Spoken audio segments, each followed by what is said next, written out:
Kryeministri Edi Rama ka reaguar sërish pas kërkesës që i ka dërguar gjykatës kushtetuese pas pezullimit të zëvendës kryeministres Belinda Balluku nga gjykata e lartë, duke mohuar pretendimet e opozitës se po ndërhyjë në punët e drejtësisë. Dhe as nuk jam këtu të ndërhyj në punën e prokurorit të gjykatës në fjalë dhe as merrem me pse dhe si ata po merren me një dosje të caktuar për një antar të caktuar të kabinetit. Jo, unë flas për cenimin konkret të balancës mes pushteteve. Për ndërhyrjen konkrete, brutale, në përbërjen e qeverisë, përmarrjen konkrete të kompetencave që kushtetuta ja jep kryeministrit, mua në këtë rast, dhe nuk thot gjëkundi që ato mund t'i përdorin sipas qefit, apo sipas tyre, sipas nevojës, edhe prokurorët e gjykatësit. Në një deklaratë të prerë, Rama tha se vendimi për pezullimin ka ngrirë disa projekte strategjike që kërkojnë firmën e Ballukut, përfshirë edhe fluturime direkte me Kanadan, si dhe 35 vendime të tjera të qeverisë, duke e bërë situatën të ndjeshme për funksionimin e administratës.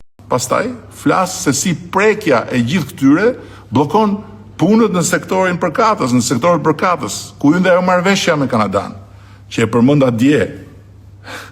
Po mundohemi tani mos e zgjidhim me Ministrinë e Jashtme.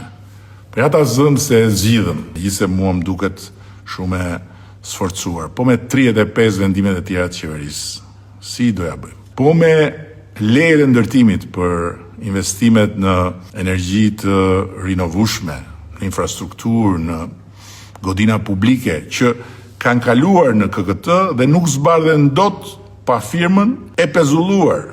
Si doja bëjmë?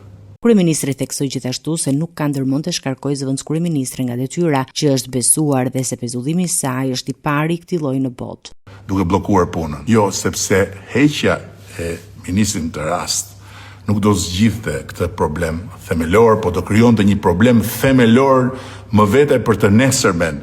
Jo për mua, po për çdo qeveri, pasi miu i çbalancimit pushteteve, që do të kalonte këtë herë në mustaqe me idenë se ministrat mund të hiqen pa gjyq, mund të hiqen pa vendim të formës prerë, mund të hiqen pa dorëheqje, mund të hiqen pa vendim të kryeministrit dhe thjesht mjafton një masë sigurie në një gjykatë shkallës parë, do të kthehej në ujk që do kafshonte qeveritë, do përbuste parlamentet, do përqeshte votën popullore nga ku edhe buron përbërja e çdo qeverie. Ja pse kam shkuar unë. Gjykata do të vendosë me 12 dhjetor nëse pranon kërkesën e kryeministrit, duke vendosur kështu mbi lishmërinë e pezullimit dhe ndikimin e tij në funksionimin e ekzekutivit.